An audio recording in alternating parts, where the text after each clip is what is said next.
नमस्कार, बहुत बहुत स्वागत आप सभी का। रात के 9 बजने वाले हैं। आप देख रहे हैं न्यूज 18 प्राइम। आप सबके साथ मैं हूं प्रियंका राय। बुलेटिन की शुरुआत बड़ी खबर से करते हुए झुंझुनू के पिलानी से। यह बड़ी खबर है जहां पर सुपर स्टोर पर फायरिंग के मामले को लेकर पुलिस ने बदमाशों की परेड करवाई है। बाजार में बदमाशों की परेड करवाई गई। बदमाश हाथ जो झालावाड़ के पिडावा कस्बे स्थित मुख्य बाजार में एक घर को निशाना बनाया गया। एक बदमाशों की परेड करवाई ताकि बदमाशों में खौफ और आमजन में विश्वास पैदा हो सके। इस दौरान बदमाश हाथ जोड़कर व्यापारियों से माफी मांगते हुए नजर आए। तस्वीरें आप देख पा रहे हैं जहां पर पुलिस की ओर से बाजार भर में बदमाशों की परेड कराई गई और भय मुक्त वातावरण का संदेश दिया गया। तो वहीं व्यापारी भी पुलिस की इस पहल की खूब सराहना कर रहे हैं और चारों तरफ पुलिस की वाहवाही हो रही है। तस्वीरें सबसे पहले न्यूज 18 पर सुनाते हैं क्या कुछ कहा। मैसेज है कि यहाँ पुलिस जो है वो चुस्त और दुरुस्त है और वो पुलिस नहीं, हम सर आपको पिलानी पुलिस के ऊपर पूरा भरोसा रख सकते हैं और बिल्कुल अपराधियों पे सख्त कार्रवाई जारी रहेगी और यहाँ के आम लोगों को हम जितनी अच्छी सुरक्षा व्यवस्था दे सकते हैं वो हम देने के लिए तत्पर हैं और देते रहेंगे।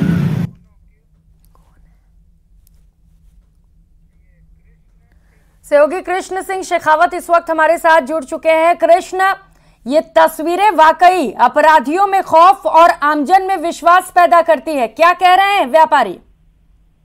जी प्रियंका, मैं आपको बता दूं कि जो झुंझुनू पुलिस है उसने प्रदेश की जो सरकार का जो है भय मुक्त वातावरण का जो संदेश है वो देने का यहाँ पर पूरा काम किया है। झुंझुनू पुलिस ने न केवल अपराधियों को पकड़ा बल्कि अपराधियों की बाजार में परेड करवाई और इस परेड के दौरान उनको पैदल बाजार में घुमाया गया और व्यापारियों से जो बदमाश है वो माफी मांगते हुए नजर आए। साथ ही जो आपराधिक प्रवृत्ति के लोग हैं उनको भी संदेश देते हुए नजर है कि झुंझुनू पुलिस ही नहीं बल्कि राजस्थान पुलिस अब सख्त है और अपराध कारित न करें और अपराध करने वाले लोगों के बहकावे में न आए। और इस पूरी पहल की है वो पिलानी कस्बे के व्यापारियों ने सराहना की है।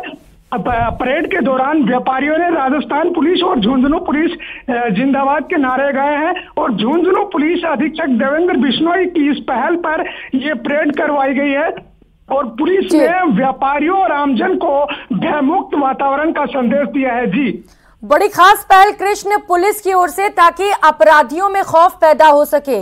और जिस तरीके से लगातार क्राइम का ग्राफ बढ़ता चला जा रहा था, जहां पर व्यापारियों से फिरौती की डिमांड भी की जा रही थी, उम्मीद की जानी चाहिए कि इस तस्वीर को देखने के बाद कुछ हद तक इस पर भी लगाम लग सकेगी। बहुत शुक्रिया आपका कृष्ण तमाम जानकारियों के लिए।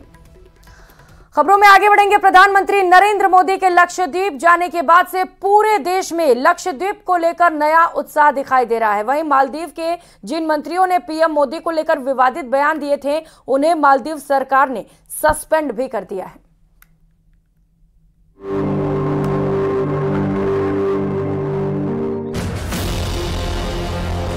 पूरे देश पर छा गया है लक्षद्वीप का जादू।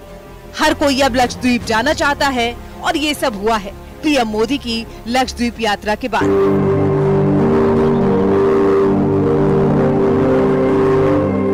प्रधानमंत्री मोदी कई परियोजनाओं का उद्घाटन करने के लिए 2-3 जनवरी को लक्षद्वीप में थे। पीएम मोदी ने लक्षद्वीप समूह की अपनी यात्रा के दौरान स्नॉर्कलिंग का लुत्फ उठाया और तस्वीरें सोशल मीडिया पर पोस्ट की थी। साथ ही उन्होंने लिखा था कि जो लोग रोमांचकारी अनुभव लेना चाहते हैं लक्षद्वीप उनकी सूची में जरूर होना चाहिए। जिसके बाद मानो मालदीव को मिर्ची सी लग गई। पीएम मोदी को लेकर मालदीव के कुछ मंत्रियों ने विवादित बयान दे दिए, लेकिन अब मालदीव घुटने पर आ गया है। पीएम मोदी के खिलाफ बयान देने वाले मंत्रियों के खिलाफ कार्रवाई करनी पड़ी है। नरेंद्र मोदी जी ने हमेशा भारत के लिए सोचा है, हमेशा कहा है कि भारत के अंदर में खूबसूरत जगह है उनमें जाना चाहिए। लक्षद्वीप गए, करोड़ों लोगों में उत्साह आ गया कि हमें भी लक्षद्वीप जाना चाहिए। ये भी जानने को मिला है कि शायद मालदीव में कई लोग अजीब और गरीब बयान दे रहे हैं। ये वहां की मानसिकता और स्थिति को दर्शाता है। देखिए, जो भी हमारे स्टेट, हमारे मुल्क की, हमारी कंट्री के जो भी लीडरशिप कोई किसी बात को बाहर कहती है या उस पर कोई टिप्पणी कहीं से आती है तो उसको हम आगे नहीं बढ़ाते हैं, क्योंकि ये हमारा नेशनल इंटरेस्ट का और नेशनल प्रतिभा का सवाल है। भारत की दो टूक के बाद मालदीव ने प्रधानमंत्री मोदी के खिलाफ आपत्तिजनक टिप्पणी करने वाले 3 मंत्रियों को सस्पेंड कर दिया है। इस पूरे मामले में न्यूज 18 इंडिया से एक्सक्लूसिव बातचीत में मालदीव के पूर्व उपराष्ट्रपति अहमद अदीब ने अपने देश के मंत्रियों की तरफ से पूरे विवाद पर माफी मांगी है और प्रधानमंत्री मोदी को वर्ल्ड लीडर बताया है। मालदीव के इन तीनों मंत्रियों ने पीएम के लक्षद्वीप दौरे की तस्वीरें शेयर करने पर सोशल मीडिया प्लेटफॉर्म एक्स पर उनके बारे में आपत्तिजनक ट्वीट किए थे। इस पर भारत ने मालदीव से नाराजगी जाहिर की थी। भारत के दबाव में मालदीव को अपने ही मंत्रियों के खिलाफ एक्शन लेने के लिए मजबूर होना पड़ा।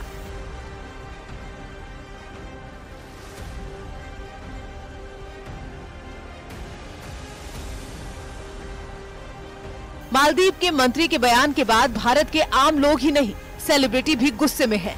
सलमान खान ने सोशल मीडिया पर लक्षद्वीप गए प्रधानमंत्री की तारीफ की। वहीं अक्षय कुमार ने सोशल मीडिया पोस्ट पर लिखा कि मालदीव में भारत से सबसे ज्यादा पर्यटक जाते हैं। ऐसे में मालदीव के मंत्री को गरिमा का ख्याल रखना चाहिए। इसके साथ ही बॉलीवुड अभिनेता जॉन अब्राहम ने भी सोशल मीडिया पर लक्षद्वीप की तस्वीरें शेयर करते हुए अतिथि देवो भव लिखा है।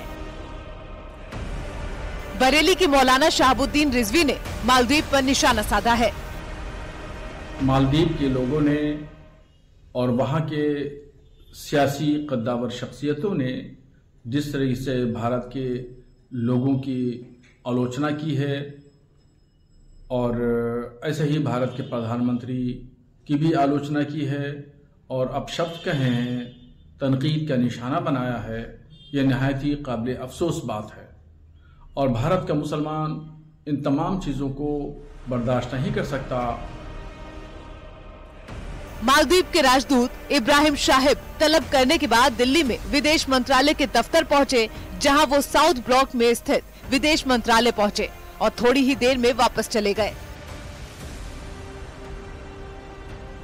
पीएम मोदी के लक्षद्वीप दौरे पर मालदीव के सांसद के पोस्ट पर विवाद के बीच वो मंत्रालय पहुंचे थे। इस दौरान भारत ने पीएम मोदी के खिलाफ बयानों पर मालदीव के मंत्रियों की टिप्पणियों पर कड़ी आपत्ति जताई है। लेकिन इस पूरे विवाद के बीच सोशल मीडिया में लक्षद्वीप जाने को लेकर तमाम पोस्ट की जाने लगी हैं और मानो लक्षद्वीप जाने की होड़ लगती हुई दिखाई दे रही है। Bureau report, news 18। और इस वक्त की एक और बड़ी खबर, भारत में इजराइल के राजदूत ने भारत के पक्ष में ट्वीट किया है। मालदीव से विवाद के बीच इजराइल दूतावास का ट्वीट बेहद मायने रखता है। ये ट्वीट आपको दिखा रहे हैं, इजराइल की ओर से ये ट्वीट सामने आया है। इस ट्विटर में उन्होंने लिखा है कि पिछले साल भारत सरकार के कहने पर इजराइल की एक टीम लक्षद्वीप गई थी, जहां वो समुद्र के खारे पानी के पीने के लायक बनाने की बात कही गई।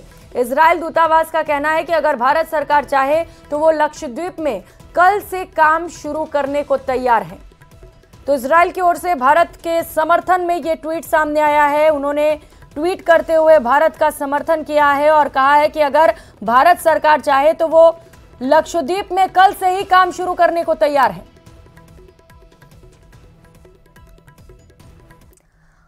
तो वहीं प्रधानमंत्री नरेंद्र मोदी ने सोमवार को विकसित भारत संकल्प यात्रा कार्यक्रम में हिस्सा लिया। इस दौरान देश भर के अलग अलग हिस्सों से लाभार्थी कार्यक्रम से जुड़े। पीएम मोदी ने लाभार्थियों से वर्चुअल माध्यम से संवाद किया। इस दौरान कार्यक्रम में जेपी नड्डा समेत अन्य नेता भी शामिल हुए। वहीं प्रदेश के मुख्यमंत्री भजन लाल शर्मा भी शामिल हुए।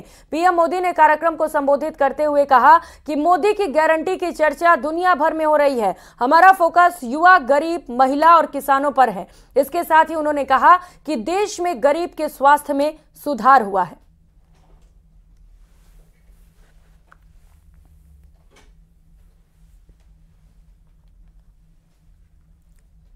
बड़े भाव से आज देश का हर क्षेत्र, हर परिवार अपने बेहतर भविष्य की उम्मीद के रूप में ये गारंटी वाली गाड़ी देख रहा है। इस यात्रा को लेकर गांव हो या शहर, हर जगह उमंग है, उत्साह है, विश्वास है। मुंबई जैसा महानगर हो या मिजोरम का दूर सुदूर का गांव, करगिल के पहाड़ हो या फिर कन्याकुमारी का समुद्री तट, देश के कोने कोने में मोदी की गारंटी वाली गाड़ी पहुंच रही है। जिन गरीब लोगों का जीवन सरकारी योजनाओं का लाभ पाने के इंतजार में बीत गया, वो आज एक सार्थक बदलाव देख रहे हैं।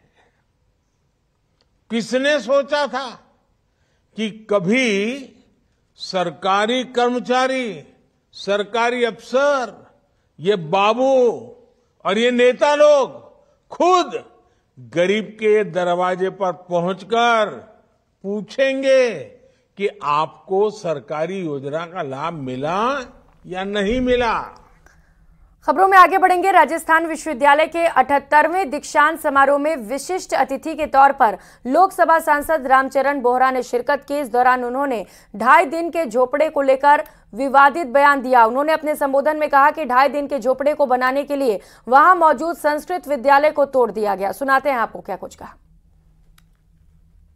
मैं चाहता हूं हमारे राजस्थान प्रदेश में 2.5 दिन का झोपड़ा जो अजमेर में तीर्थ गुरु पुष्कर के निकट एक संस्कृत विद्यालय था, ये ऐतिहासिक सत्य है कि इसका निर्माण महाराजा विग्रहराज चौहान द्वारा सरस्वती कंठाभरणम नामक संस्कृत विद्यालय के रूप में किया गया था। 2.5 दिन के झोपड़े का निर्माण पहले से निर्मित संस्कृत महाविद्यालय को तोड़कर मोहम्मद गोरी के आदेश पर गोरी के गवर्नर कुतुबुद्दीन ऐबक ने 1194 में करवाया।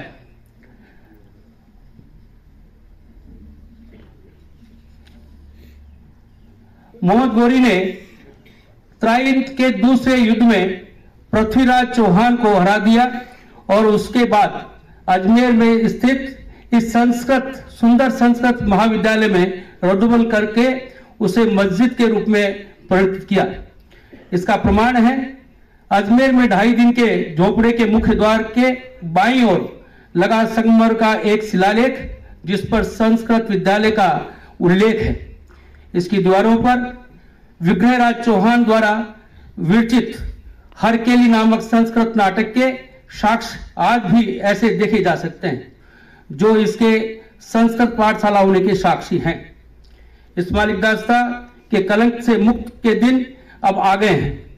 विकसित भारत में हम सभी आज शपथ लेते हैं कि गुलामी की मानसिकता को समूल उखाड़ कर फेंकेंगे। तो वहीं बांग्लादेश के चुनाव में प्रधानमंत्री शेख हसीना ने अपने 5वें कार्यकाल के लिए शानदार जीत हासिल कर ली है। शेख हसीना की पार्टी आगामी अवामी लीग को 2/3 बहुमत मिला है। किसी राजनीतिक दल की जगह निर्दलीय उम्मीदवारों ने बाजी मार ली। शेख हसीना की पार्टी अवामी लीग ने जहां 222 सीटें जीती तो वहीं निर्दलीय उम्मीदवारों को 63 सीट पर कामयाबी हासिल हुई। दरअसल नवंबर की शुरुआत में जब इलेक्शन की घोषणा हुई थी, जब मुख्य विपक्षी दल बीएनपी ने चुनाव का बहिष्कार किया था, तभी उनका पीएम बनना तय हो गया था। बांग्लादेश में रविवार को हुए आम चुनाव में प्रधानमंत्री और आवामी लीग के प्रमुख शेख हसीना ने बहुत बड़ी जीत हासिल की है। गोपालगंज 3 संसदीय सीट पर शेख हसीना को कुल 2,49,965 वोट मिले, जबकि उनके निकटतम प्रतिद्वंदी और बांग्लादेश सुप्रीम पार्टी के एम निजाम उद्दीन लश्कर को महज 469 वोट ही मिले।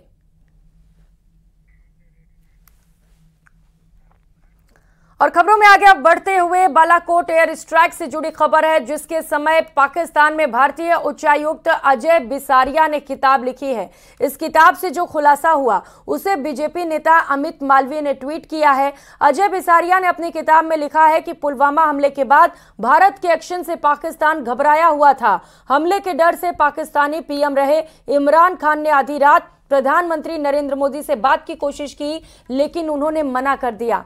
पूर्व भारतीय उच्चायुक्त अजय बिसारिया ने बताया कि भारत ने पाकिस्तान की ओर से 9 मिसाइलों को तैनात किया था। इसकी वजह से न सिर्फ पाकिस्तानी सेना बल्कि वहां की सरकार भी खौफ में थी। इसीलिए वो विंग कमांडर अभिनंदन को 2 दिनों में रिहा करने के लिए मजबूर हो गए। और इस बीच जयपुर से मिल रही बड़ी खबर का रुख करेंगे। राज्य मंत्री सुरेंद्र पाल टीटी ने त्याग पत्र दे दिया है। राज्यपाल कलराज मिश्र ने त्याग पत्र स्वीकार कर लिया है। बड़ी खबर इस वक्त की आपको बताते चले, करणपुर विधानसभा चुनाव में हार मिलने के बाद राज्य मंत्री पद से भी सुरेंद्र पाल टीटी ने त्याग पत्र दे दिया है। बड़ा सवाल बना हुआ था अब तक कि क्या सुरेंद्र पाल टीटी मंत्री बने रहेंगे, क्योंकि विधायकी के चुनाव लड़ने से पहले ही, विधायक बनने से पहले ही बीजेपी ने उन्हें मंत्री बना दिया था, राज्य मंत्री का दर्जा दे दिया गया था। लेकिन आज जब नतीजे सामने आए तो इसमें सुरेंद्र पाल टीटी हार गए और कुन्नर को जीत मिली, जिसके बाद अब टीटी ने यह बड़ा फैसला किया है और उन्होंने अपना त्यागपत्र सौंप दिया है। राज्यपाल कलराज मिश्र को सुरेंद्र पाल टीटी ने अपना त्यागपत्र सौंपा है और सूचना यह है कि राज्यपाल कलराज मिश्र ने उनका त्यागपत्र स्वीकार कर लिया है। तो जो सवाल, जो सस्पेंस था कि क्या चुनाव हारने के बाद भी सुरेंद्र पाल सिंह टीटी राज्य मंत्री बने रहेंगे, तो उसका जवाब मिल चुका है। यानी कि अब सुरेंद्र पाल टीटी राज्य मंत्री नहीं रहेंगे, क्योंकि उन्होंने अपना त्यागपत्र राज्यपाल को सौंप दिया है।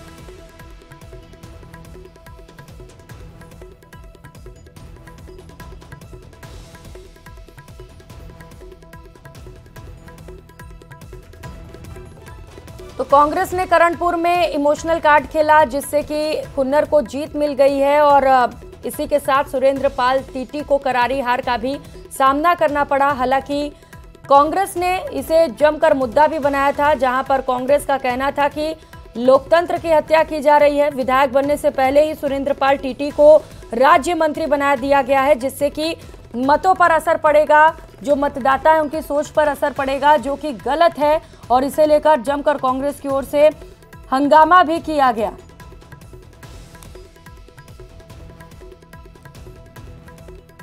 तो अब सवाल यह है कि सुरेंद्र पाल टीटी को जो मंत्रालय सौंपे गए थे, जो 4 मंत्रालय उनके जिम्मे में दिए गए थे, अब वो 4 मंत्रालय किसे दिए जाएंगे। जो विधायक चुने गए 115 विधायक, उनमें से 22 को दे दी गई है जिम्मेदारी, जिनमें से एक सुरेंद्र पाल टीटी थे।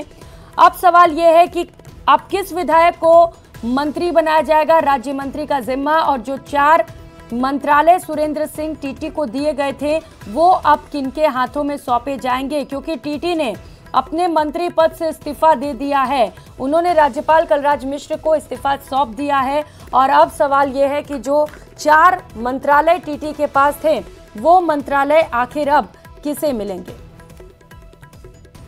तो इस वक्त की सबसे बड़ी खबर आपको बता रहे हैं, राज्य मंत्री रहे सुरेंद्र पाल टीटी ने त्यागपत्र सौंप दिया है और उनके त्यागपत्र को स्वीकार भी कर लिया गया है। आपको बताते चले कि करणपुर में हार उन्हें मिली है, वो विधायकी का चुनाव हार चुके हैं, जिसके बाद उनकी ओर से ये बड़ा फैसला लिया गया।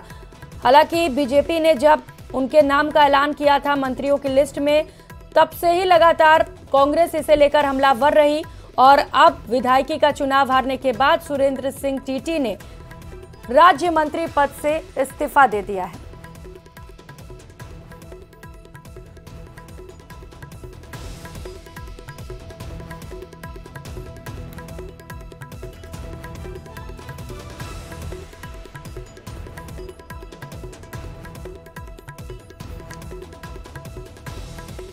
तो त्यागपत्र सौंप दिया है राज्य मंत्री सुरेंद्र पाल टीटी ने। यह बड़ी सूचना इस वक्त की सामने आ रही है और राज्यपाल कलराज मिश्र ने उनके त्यागपत्र को स्वीकार भी कर लिया है। और करेंगे एक और बड़ी खबर का, दिल्ली पुलिस के स्पेशल सेल के सामने आईएसआईएस के गिरफ्तार किए गए आतंकी शहनवाज आलम ने बड़ा पर्दाफाश किया है। पूछताछ के दौरान आईएसआईएस के आतंकी ने गोधरा दंगे का बदला लेने की बात स्वीकृत की है। आतंकवादी संगठन आईएसआईएस पूरे गुजरात में सिलसिलेवार तरीके से बड़े बम ब्लास्ट कराने की प्लानिंग में था।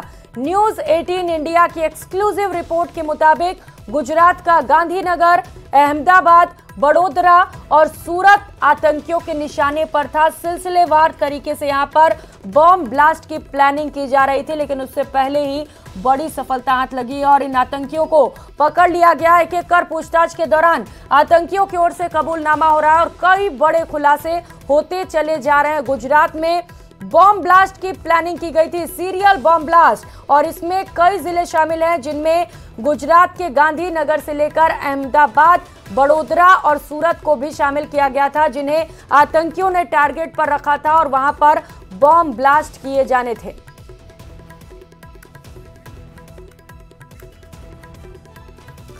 और अब एक नजर देश और प्रदेश